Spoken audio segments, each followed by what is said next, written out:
Apakah jari telunjuk digerak-gerakan saat tahiyat, ya, ataukah diam saja, dan sampai mana batas bacaan tahiyat ula, tahiyat awal?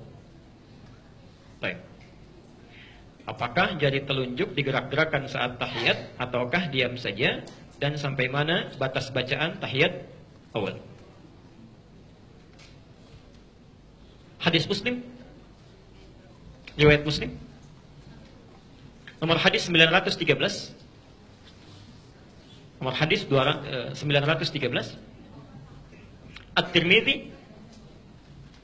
At-Tirmidzi, bukan Tirmidzi tapi At-Tirmidzi. Nomor hadis 296. Nomor hadis 296. Dari Abdullah bin Umar. Ya. Sudah? Pelan-pelan.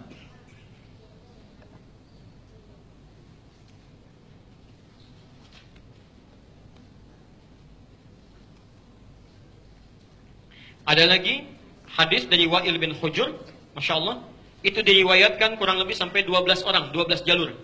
12 jalur. Ada 12 jalur. Kalau Anda ingin dapati 12 ini, ke-12-12-nya, itu penjelasannya sangat bagus. Ya. Cari kitabnya Syekh Mustafa Al-Adawi, namanya Syarah Ilalul Hadith. Syarah Ilalul Hadith. Ini belum ada bahasa Indonesianya. Syarah Ilalul Hadith, Syekh Mustafa Al-Adawi.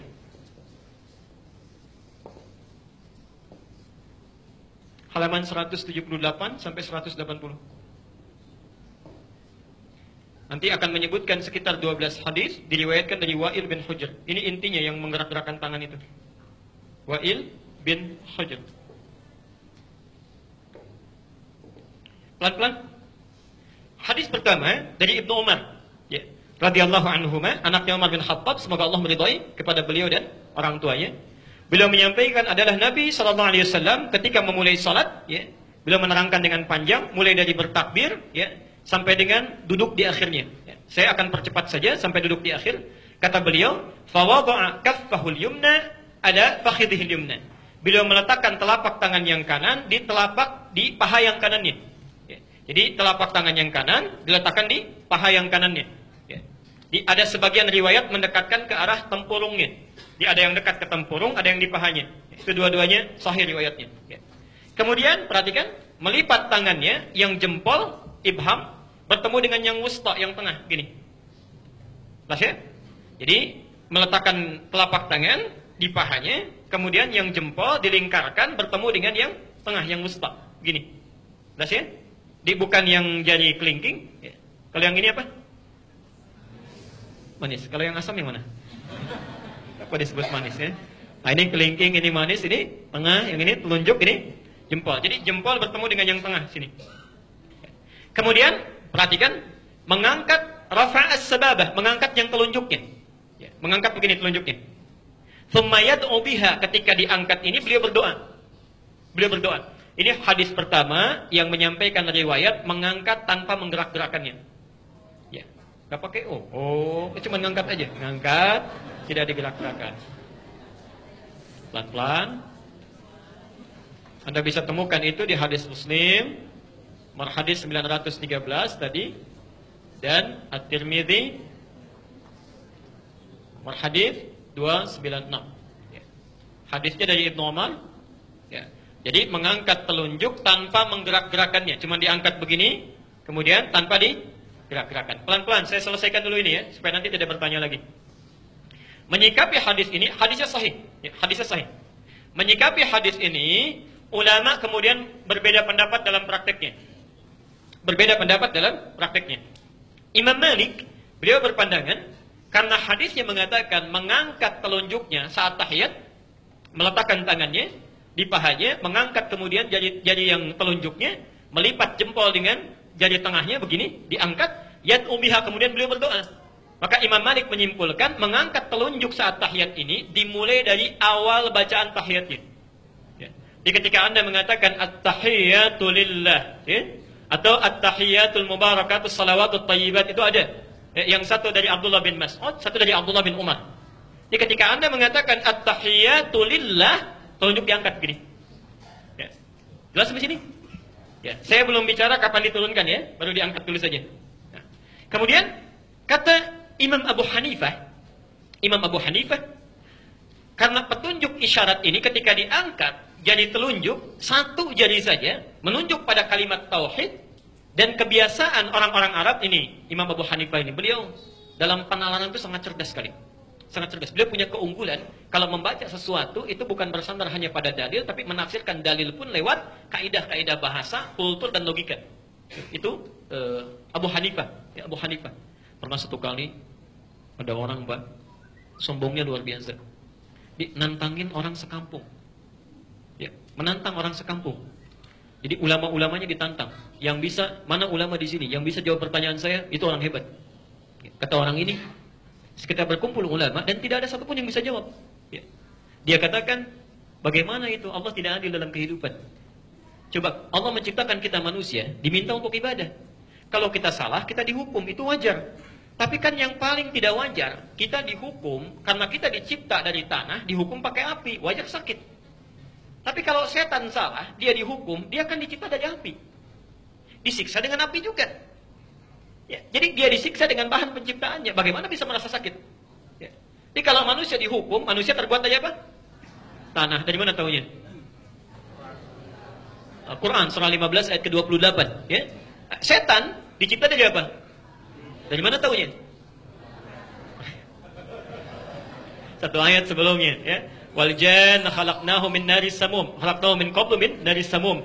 Dan jin kami ciptakan sebelumnya, sebelum manusia, dari api yang sangat bergejolak. Ya.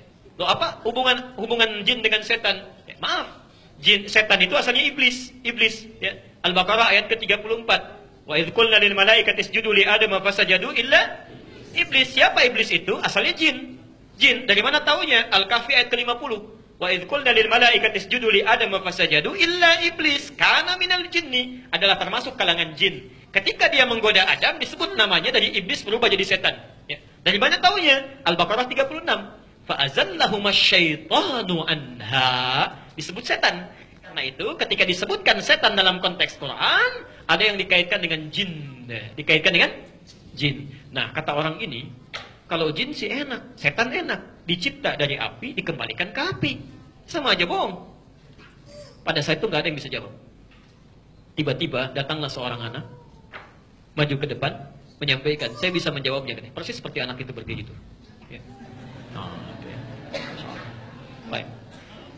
Saya bisa menjawabnya. Masya Allah. Penasaran orang ini. Tapi tolong datang kemari. Tolong datang kemari.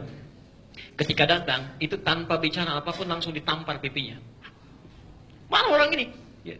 Ini malah kamu tadi katanya. Kenapa Anda tampar saya? Kata orang ini, anak kecil ini, loh, apa sakit sampai Anda marah? Lah sakit katanya. Ah, bagaimana Anda bisa merasakan sakit sementara pipi Anda dari kulit? Ya. Tangan saya pun dari kulit. Masa kulit dengan kulit terasa sakit? Maka diamlah orang itu, dibungkam dengan pernyataan anak kecil ini. Anak kecil inilah yang kemudian akan tumbuh, namanya Nu'man bin Bashir, bergelar Abu Hanifah. Abu Hanifah. Ya. Dan Abu Hanifah ini, mohon maaf Bapak Ibu sekalian, itu Masya Allah memiliki dua orang tua yang sangat saleh. Ya. Nanti di akhir, kalau masih ada waktu saya ceritakan. Dua orang saleh bertemu, melahirkan seorang anak yang sangat saleh juga. Ya. Nah, kata Imam Abu Hanifah, isyarat telunjuk saat diangkat ini sebagai isyarat penegasan akan keesaan Allah. Karena kebiasaan orang Arab kalau disebutkan Allah, Allah, Allah, itu suka mengangkat tangannya begini. Allah, Allah, Allah, mengangkat tangannya, terutama dalam syahadat. Ya, dalam syahadat. Karena itulah kata Abu Hanifah, ketika telunjuk ini diangkat, itu bukan dari awal pertamanya, tapi ketika mengucapkan asyhadu an la ilaha, nah, diangkat begini. Ya. Dan ketika kalimat illallah sudah selesai, ditutup lagi. Selesai. Karena faidah mengangkat telunjuk ini hanya untuk mengikrarkan bahwa tiada Tuhan selain Allah. Lalu ditutup. Ya, pelan-pelan. Imam Ahmad bin Hanbal berpendapat. Kata Imam Ahmad, mengangkat telunjuk ini itu dimulai bukan dari at-tahiyat tapi dari mulai kalimat asyhadu an la ilaha illallah. Saya ulang, bukan dari kalimat pertama begitu selesai kita bangkit dari sujud at-tahiyat tahiyatul lillah. Ini belum diangkat kata Imam Ahmad. Diangkatnya persis ketika mengucapkan asyhadu an la ilaha illallah, tapi tidak ditutup dulu. Dibiarkan terus sampai akhirnya. Kalau tahiyat yang pertama dibaca sampai dengan fil alamina innaka hamidum majid, kalau tahiyat yang terakhir dibaca tuntas sampai dengan salam. Jadi begitu assalamualaikum baru ditutup. Kata Imam Ahmad. Ya. Apa pandangan beliau? Ini bagus pandangannya, memadukan dalil-dalil yang ada. Kata Imam Ahmad, begitu tangan ini diangkat, kata Imam Ahmad, ya, itu menunjukkan kalimat syahadat, penunjuk itu, tapi di hadisnya kan disebutkan, dan Nabi berdoa dengan itu. Berdoa dengan itu. Ini ketika diangkat, Nabi berdoa. Sedangkan lafaz doa itu dimulai setelah syahadat, bukan sebelum syahadat. Ya. Makanya ketika Anda berdoa, itu kan adabnya membaca salawat pada Nabi, kemudian berdoa kan? Maka orang-orang yang berdoa dalam tahiyatnya, bukankah dimulai setelah membaca syahadat? Asyhadu an la ilaha illallah wa asyhadu anna Muhammadar Rasulullah. Kemudian setelah itu apa? Allahumma salli ala Muhammad wa ala ali Muhammad kama sallaita ala wa ala ali fil alamin innaka. Itu kan doa. Itu kan doa. Maka kata Imam Ahmad, ketika Anda mengangkatnya dalam tahiyat, diangkat begini, jangan dulu ditutup kecuali sampai selesai fil alamin innaka hamidum majid. Dan di tahiyat terakhir diangkat baru kemudian ditutup kembali saat akan salam. Saat akan salam. Imam Malik mengangkat dari awal tadi yang pertama sampai terakhir. Ya, sampai terakhir. Diangkat begini sampai salam baru kemudian ditutup. Jelas sampai sini? Di sini ada 3 pendapat yang utama, Imam Malik, Imam Abu Hanifah, terakhir Imam Ahmad. Tapi ketiganya belum mengomentari apakah digerakkan atau tidak. Digerakkan atau tidak. Baru kemudian ada hadis yang datang, Masya Allah, sampai 12 matan. 12 matan. 12 redaksi. Disampaikan oleh Syekh Muhammad Mustafa Al-Adawi dalam kitab Syarah Al-Hadis, ya, halaman 178 sampai halaman 180. Semua 12 riwayat ini mengacu pada orang yang sama dari sini. Di kurang lebih ada 12 orang menerima riwayat dari Wa'il. Ya. Di antara riwayat ini ada yang bernama Ziyadah bin Qudamah. Ziyadah bin Qudamah. Riwayatnya sama seperti yang pertama dari Ibnu Umar, cuma ada tambahan, ya. Di mengangkat telunjuknya begini, kemudian membuat lingkaran antara yang jempol dengan yang tengah gini. Ditambah di akhirnya, thumma yuharnikuha, kemudian menggerak-gerakannya. Thumma yuharnikuha gini. Yuharnikuha. Pelan-pelan.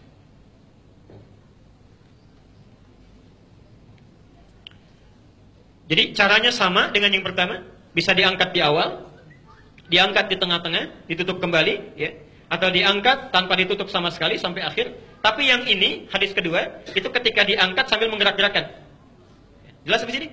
Pelan-pelan. Tsumma yuharrikuha, diangkat sambil menggerak-gerakkan. Jadi, saya mau simpulkan dulu dengan pelan-pelan.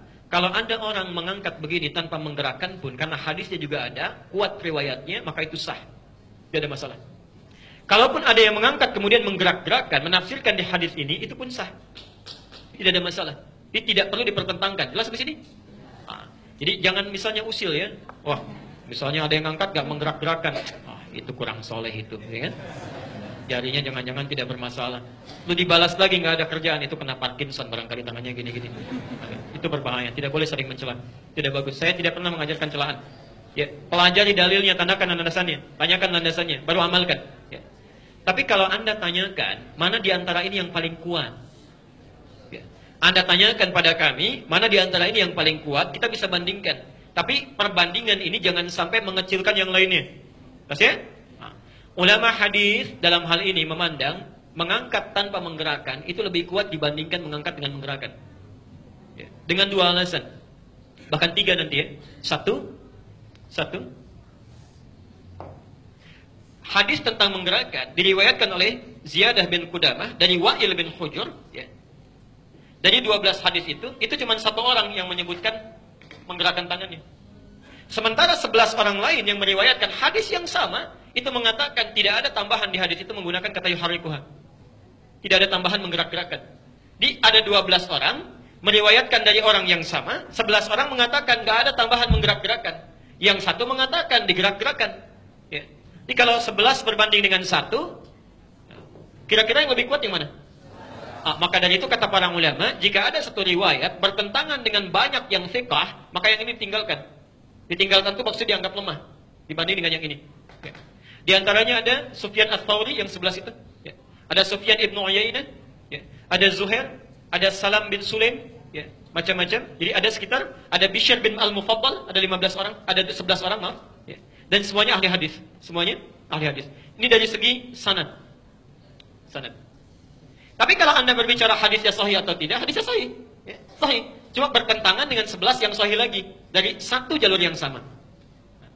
Nanti kita tafsirkan di akhir. Yang kedua, kalimat yuharnikuha dalam bahasa Arab itu memiliki dua makna. Memiliki dua makna. Pelan-pelan, sini. Jadi kalau Anda menemukan kalimat bertasydid, misal ini ya, ini ha, ini ra, ada tasydidnya, ini kaf, ini ha.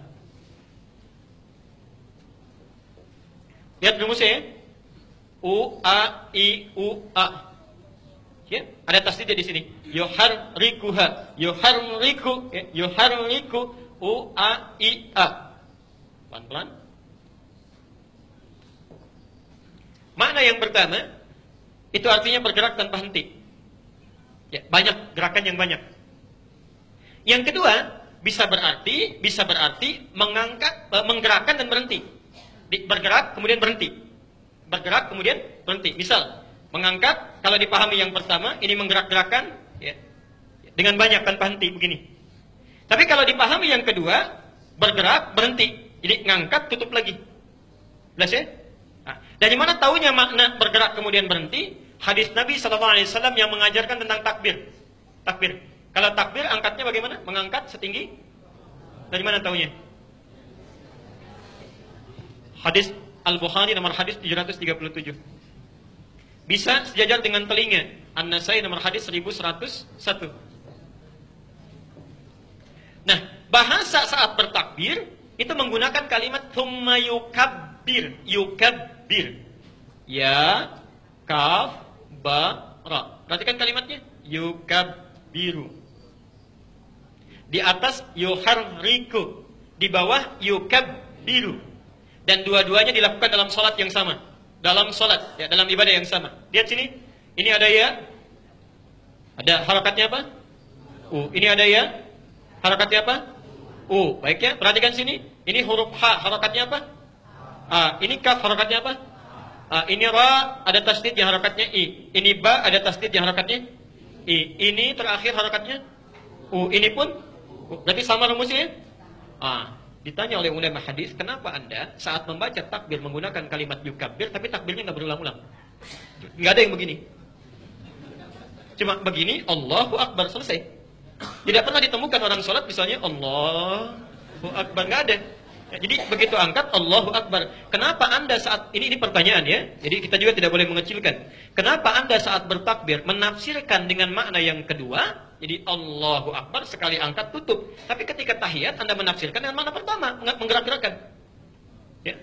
Nah, ini dalam satu amalan ada dua kalimat yang rumusnya sama, tapi kenapa bisa beda menggunakannya? Ya. Kalaupun dijawab bolehlah, tidak apa-apa karena Nabi menunjukkan itu. Sekarang kalimat sholat itu selalu jelas dalilnya, jelas contohnya. Saking jelasnya Nabi mengatakan, "Shallu kama ra'aitumuni." Dari mana taunya? Al-Bukhari nomor hadis 631. Baik. Perhatikan, kata Nabi, "Salatlah Anda persis seperti melihat saya salat." Berarti ketika Nabi salat ada yang lihat kan? Ada yang lihat. Nah, melihatnya seseorang kepada Nabi, itu mesti melihat contoh yang jelas, gerakan yang jelas, tidak ada keraguan di dalamnya, tidak membingungkan.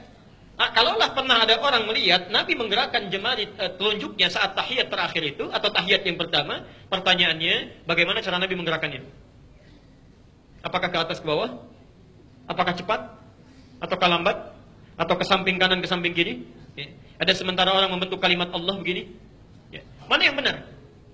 Nah, kaidah usul fikih menyebutkan sesuatu yang jelas tanpa ditafsirkan itu lebih kuat dibandingkan dengan sesuatu yang mesti ada penafsiran. Jelas ya? Karena itu dalam hal ini ulama hadis memandang mengangkat telunjuk begini tanpa menggerakkan itu dipandang lebih kuat dari sisi matan dan sanadnya dibandingkan dengan yang menggerak-gerakkan seperti ini. Nah, Syekh Mustafa Al-Adawi menyimpulkan barangkali yang dimaksud dengan hadis Ziyad ini bukan menggerak-gerakkan tapi mengangkat menutup lagi seperti penafsiran Abu Hanifah tadi. Ya. Tapi yang paling indah kesimpulan terakhirnya itu semua kata beliau hanya pandangan dan penafsiran. Ya, tidak harus pendapat yang kita yakini sampai harus mengecilkan dan merendahkan pendapat orang lain yang memilih hal yang berbeda dengan kita. Ya, sepanjang ada dalilnya. Ya. Jelas sampai sini ya? Baik. Tapi mohon sebesar-besarnya jangan mencari alasan-alasan untuk membenarkan pendapat yang kita ambil pada hal yang tidak ada tuntunannya. Saya pernah dengar Ustaz menggerak-gerakkan begini itu untuk musir setan katanya supaya setannya nggak datang begini. Itu nggak ada hubungannya. Ya. Tidak ada hubungannya. Baik. Jangan bercanda dengan agama ya.